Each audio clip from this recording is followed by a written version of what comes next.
तो इसलिए नेहरू जी ने बहुत सही कहा है कि change in work is best. लेकिन 10वीं के बच्चों को भी मराठी पढ़ना नहीं आता मैम, और खुद का नाम तक लिखना नहीं आता। फाइनेंशियल मदद की मुझे लगता है कि लोगों को ज़रूरत नहीं है। लोगों को जो ज़रूरत है वो इमोशनल सपोर्ट की ज़रूरत है। हर चीज परफेक्ट चल रही है, लेकिन जो जिसके लिए चल रही है कि जो बच्चों को आना चाहिए, खुद को आना चाहिए, वो नहीं आते। जिस तरीके से पोल्यूशन को परमिशन दी गई, ऑयल जो हम यूज़ कर रहे हैं मिक्सिंग करके उसको परमिशन गवर्नमेंट ही दे रही है, वो बहुत ही डेंजरस है। This is the CSR journal presents India unplugged leaders in action. मैं हूं मदीहा खान। आज मेरे साथ दो ऐसे लोग हैं जिन्हें आप शायद 1 रुपी डॉक्टर के नाम से भी जानते होंगे, क्योंकि महाराष्ट्र के अमरावती डिस्ट्रिक्ट के मेलघाट रीजन में ये लोगों की मदद करते आए हैं, उनका इलाज करते आए हैं महज 1 रुपए की फी लेकर। और ये काम चल रहा है 85 से लेकर अब तक। आज मेरे साथ है पद्मश्री डॉक्टर रविंद्र कोल्हे जी और उनकी धर्मपत्नी डॉक्टर स्मिता कोल्हे जी। बहुत बहुत स्वागत है आपका India unplug leaders in action पर। नमस्कार। धन्यवाद। हमें भी बड़ा अच्छा लग रहा है आपके साथ में बात करते हुए।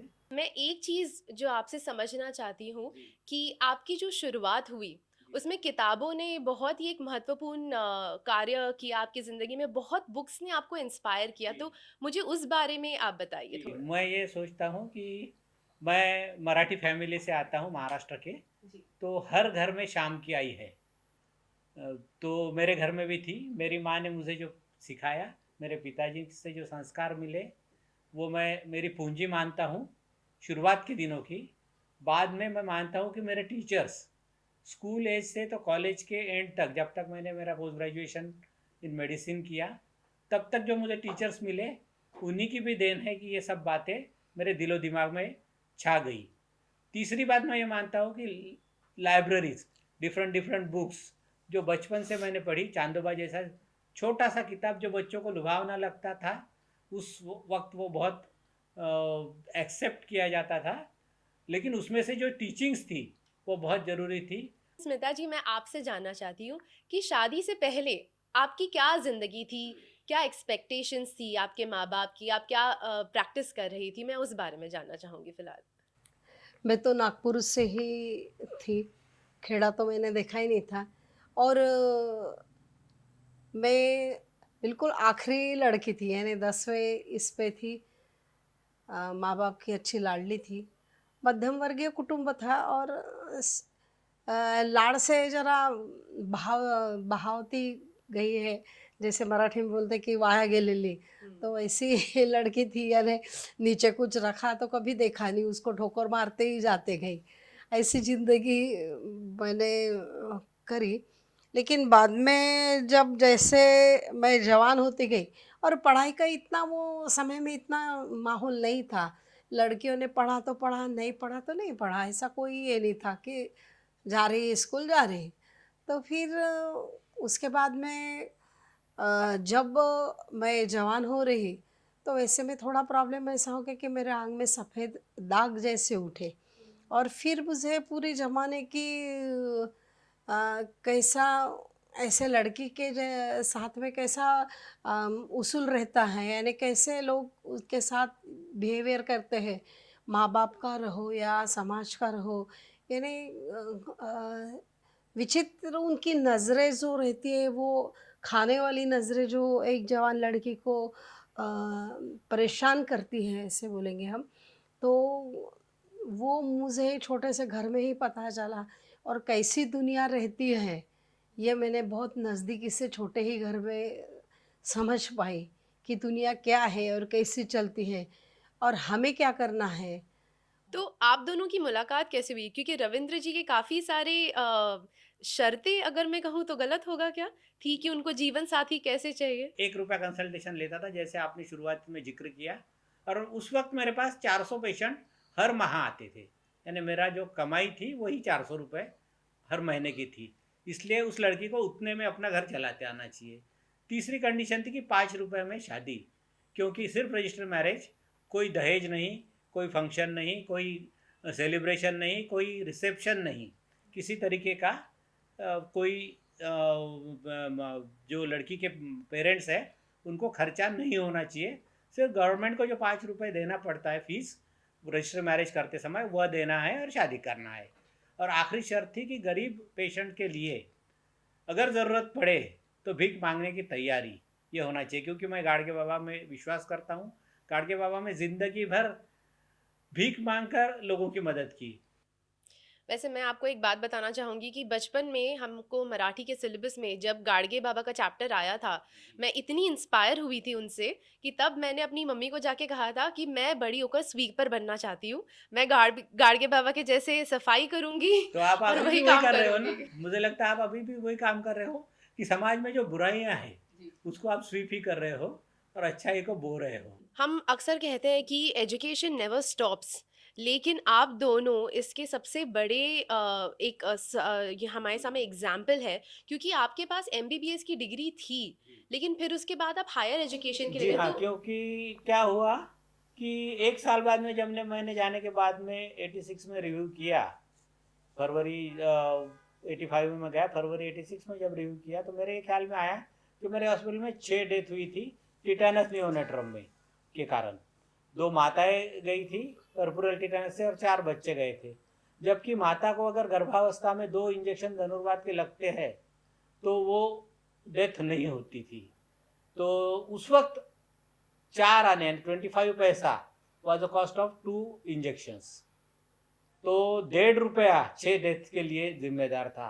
1.5 रुपया खर्च होता था गवर्नमेंट का तो 6 डेथ्स बच सकती थी, ऐसी मेरी सोच बनी। और इसलिए मैंने सोचा, दूसरा एक प्रॉब्लम आता था हमेशा कि सीरियस सर्जिकल इमरजेंसीज, बैल ने सिंग मारा पेट में, हाथ में हथेली लेके पेशेंट आया कि भाई मेरी इलाज करो, डायनामाइट हाथ में फूट गया कुआं खोदते समय, पूरा हाथ ब्लास्ट इंजरी में चला गया, क्रश हो गया, या एक्सीडेंट बहुत कॉमन था, ट्रैक्टर पलटी खा गया, 8-10 कैजुअलिटी हो गई उसके नीचे दबकर, तो उस वक्त अपेंडिक्स परफोरेट हो गया।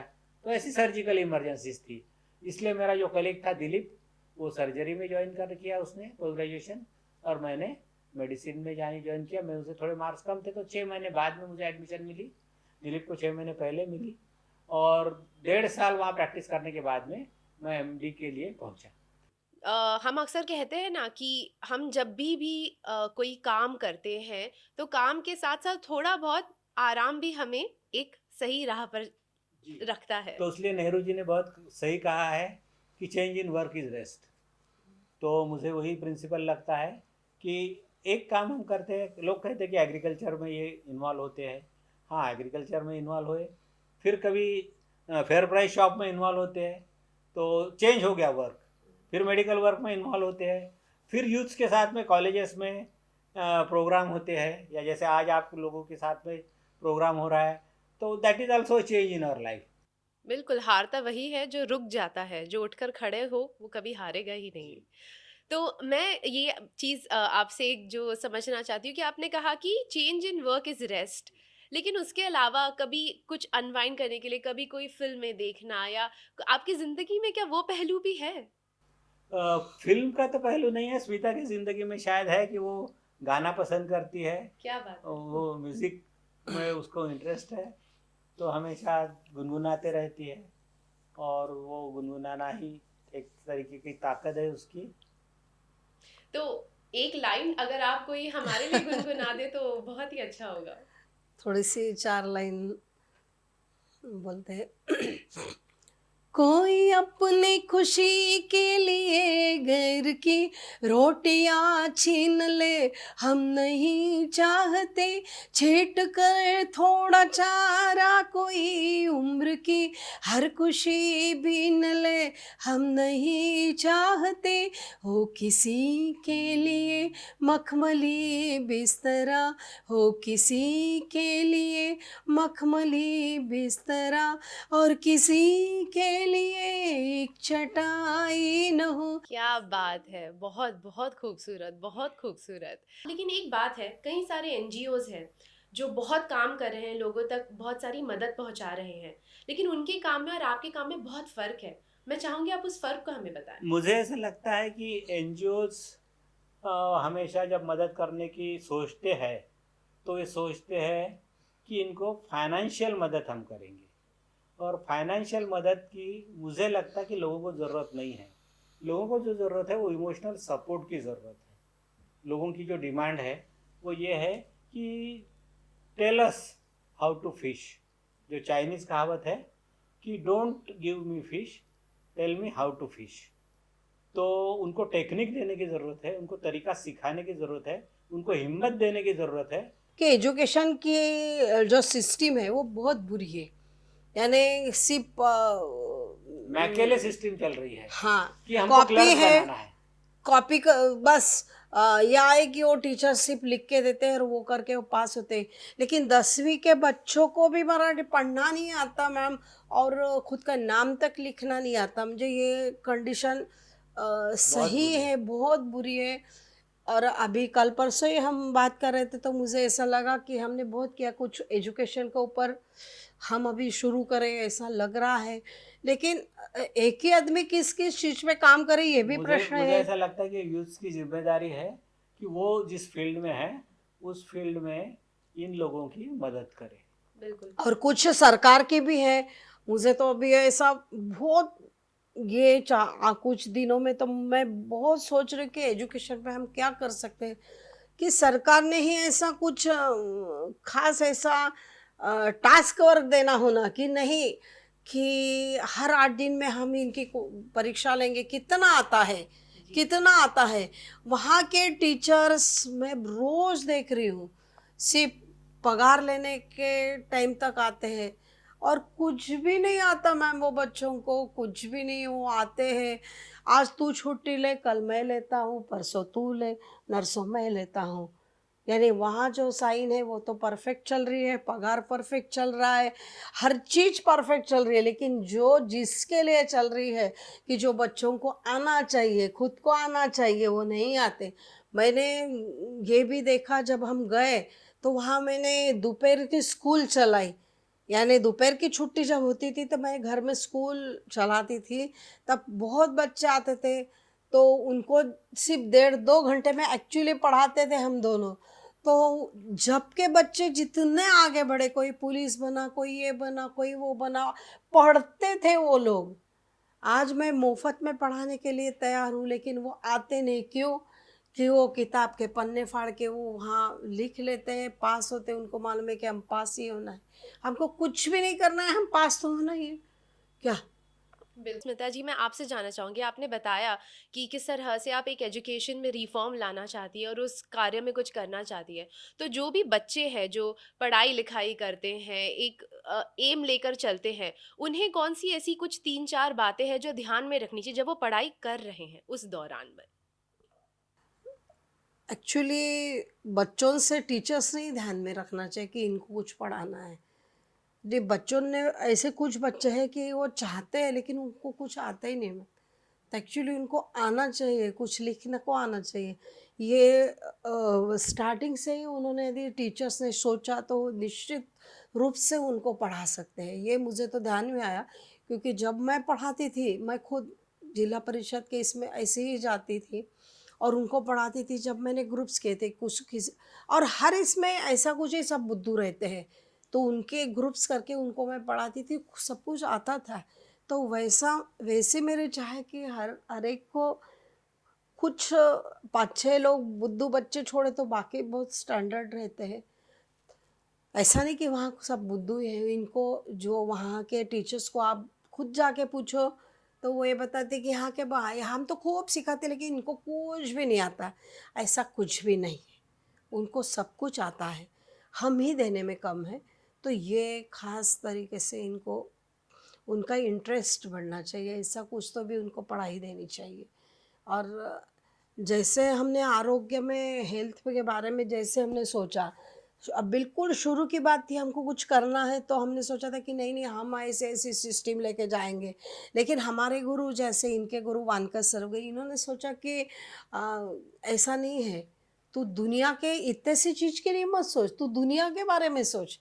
आज एक कुपोषण है, कुपोषण शब्द का जो प्रयोग पहली बार हमारे कुपोषण का हमारी झोपड़ी में तैयार हुआ, पहले हम उपासमार कहते थे, फिर कुपोषण उन्होंने सरकारी में, वो अलग बात हो गई। तो दुनिया के बारे में सोच, तो वैसा ही जो आरोग्य के बारे में हमने सोचा, वैसे कुछ शिक्षण के बारे में यदि सोचे, तो मुझे लगता है कि ये इंडिया, भारत जो है, ये निश्चित ही पहले नंबर पे रहेगा। और वो बच्चे जो हमारे मेलघाट के हैं, वो सही में दुनिया का रंग बदल देंगे, क्योंकि वहाँ के बच्चों में इतनी हिम्मत है, इतने स्ट्रांग है। जो वीकर है वो तो चले ही जाते हैं, वीकर कोई टिकता ही नहीं है वहाँ। क्या जो कुपोषित है सही में चले जाते हैं, जो है स्ट्रांगर है। और वो जो इतने स्ट्रांगर है, उनके उनकी मेहनत के बारे में हम यदि सोचे, शारीरिक मेहनत के बारे में, तुम दूसरे आ करके देखते रहेंगे। इतनी म्हणजे जैसे हमने किताबों में पढ़ेंगे कि राक्षस के आंग में इतनी शक्तियाँ होती है, कि वैसी शक्तियाँ हमने उनके आंग में देखी है। रवि जी, एक आखिरी चीज़ जो मैं आपसे जानना चाहूँगी, आपने भारत के बारे में बात की। हम अक्सर सुनते हैं आत्मनिर्भर भारत बनना है हमें। हेल्थ केयर के क्षेत्र में वो ऐसे कौन से बदलाव है जो आएंगे तो हम आत्मनिर्भर भारत के और करीब जाएंगे? मैन पावर ट्रेनिंग, कि ज़्यादा से ज़्यादा डॉक्टर, क्वालिफाइड डॉक्टर्स बने, और डॉक्टर्स को भी पूरी तरीके से ट्रेंड करने के बाद में ही दाखला दिया जाए। नहीं तो वो जैसे अदर फील्ड में हो रहा है कि वो डिग्री मिला लेते हैं लेकिन स्किल्स नहीं होती, उसी तरीके से मेडिकल फील्ड में भी होने लग गया है। लोग पोस्ट ग्रेजुएशन की तरफ ध्यान दे रहे हैं, लेकिन ग्रेजुएशन लेवल पर उनका जो नॉलेज कहने के बजाय मैं ये कहूँगा कि स्किल्स, मेडिकल स्किल्स यही कम है। और वो स्किल डेवलपमेंट यह मेडिकल फील्ड में भी उतना ही ज़रूरी है अगर हमको आगे बढ़ना है। तो योगा को इनकॉर्पोरेट करना चाहिए। इवन एलोपैथिक एजुकेशन में यानी एमबीबीएस डॉक्टर को भी योगा और न्यूट्रिशन का बहुत अच्छा ज्ञान होना चाहिए, जिसके कारण वो हेल्दी लाइफस्टाइल, और आज जिस तरीके से पोल्यूशन को परमिशन दी गई है, आप समझने की कोशिश करिए कि ऑयल जो हम यूज़ कर रहे हैं वह मिक्सिंग करके उसको परमिशन गवर्नमेंट ही दे रही है। वो बहुत ही डेंजरस है, जिसके कारण हार्ट अटैक जैसी बीमारियाँ, ब्लड प्रेशर जैसी बीमारियाँ, और ब्रेन स्ट्रोक जिसे कहते हैं, लकवा जैसी बीमारियाँ हो रही है। सादा और पाम ऑयल जो सरकारी इससे दे रहे हैं, पाम वो ऑयल भी इज वो भी वेरी डेंजरस फॉर हेल्थ। तो वो उस तरीके से रिसर्च को भी प्रमोट करना चाहिए। और जो भी ये फैक्टर्स है कि जो लाइफस्टाइल डिसीजेस जिसे कहते हैं, वो लाइफस्टाइल डिसीजेस कैसे हम कम करें, उसके तरफ प्रिवेंटिव कार्डियोलॉजी और डायबिटोलॉजी, डायबिटीज़ भी हमारे यहाँ भी बहुत ज़्यादा बढ़ रहा है। तो प्रिवेंटिव लेवल पे काम हमने शुरू करना ज़रूरी है। बहुत वो जब तक जरूरी नहीं करेंगे, जब तक सिर्फ मेडिसिन काम नहीं करते। देकर पेशेंट को हम अच्छा करने की सोचेंगे, तो ये भी सोच बदलने की ज़रूरत है। हेल्दी लाइफस्टाइल, हाँ। यह बहुत ज़रूरी है। जितने भी लोग इस एपिसोड को देखे और इनकी बातों को सुने, वो एक बात को समझे कि मदद सिर्फ मदद नहीं होती है, लोगों को सक्षम बनाइए। स्किल डेवलपमेंट एक बहुत बड़ी चीज़ है और इस वक्त भारत को उसकी बहुत ज़्यादा ज़रूरत है। बहुत बहुत शुक्रिया आप दोनों का कि आप यहाँ आए और हमें वक्त दिया। आपका भी, आपने CSR जर्नल ने ये जो हमारे साथ में एपिसोड किया, उसके लिए मुझे लगता है कि हम सदैव आपके ऋण में ही रहेंगे, क्योंकि ये बात लोगों तक करना, इसके लिए कुछ मीडियम चाहिए है, और वो आप बने, इसलिए आपका शुक्रिया। बहुत बहुत धन्यवाद। बहुत बहुत शुक्रिया।